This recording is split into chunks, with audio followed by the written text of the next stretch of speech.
പാതിയടഞ്ഞ കണ്ണുകളിൽ നിഷ്കളങ്കതയ്ക്കായിരുന്നു ഊന്നൽ. പക്ഷെ ചുണ്ടുകളുടെ കോണിൽ പതിയിരിക്കുന്ന നാണത്തിൽ പൊതിഞ്ഞ ചിരിയിൽ ഞാനും ഒരു പെണ്ണായി എന്ന ഭാവം. കറുത്ത കരയുള്ള മുണ്ടും കറുത്ത പുള്ളികളുള്ള ഇറക്കം കുറഞ്ഞ ജാക്കറ്റും, മാറിൽ കൂമ്പുന്ന യുവത്വം, കവിളുകളുടെ അന്ത്യത്തുടുപ്പിൽ നേർത്ത വിളർച്ച വ്യക്തമാക്കിയിരിക്കുന്നു. അവൾ ഉറക്കമായെന്ന് തോന്നുന്നു. കഴിഞ്ഞ അരമണിക്കൂറായി ഒന്ന് തിരിയാൻ പോലും കഴിയാതെ ഇവിടെ ഇരിക്കുന്ന എനിക്ക് ഇപ്പൊ രക്ഷപ്പെടാൻ തോന്നുന്നു. ഒച്ചയുണ്ടാക്കാതെ പുറത്തിറങ്ങുകയാണ് വേണ്ടത്.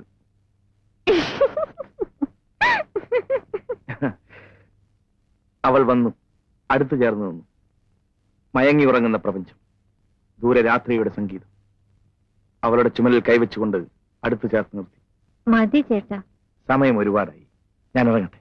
വേണ്ട, കുറച്ചുകൂടി ഇരിക്കും ചേട്ടാ.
പറഞ്ഞിട്ട് അനുസരിക്കുന്നില്ല, ഒന്നിങ്ങ് വന്നേ. ഞാൻ പോട്ടെ.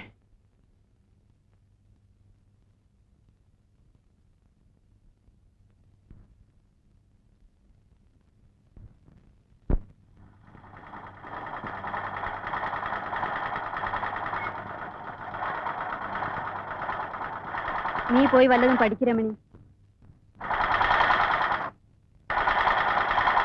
ചന്ദ്രേട്ടൻ എങ്ങനെയാ വീട്ടിലൊറ്റയ്ക്ക് കഴിയുന്നത്?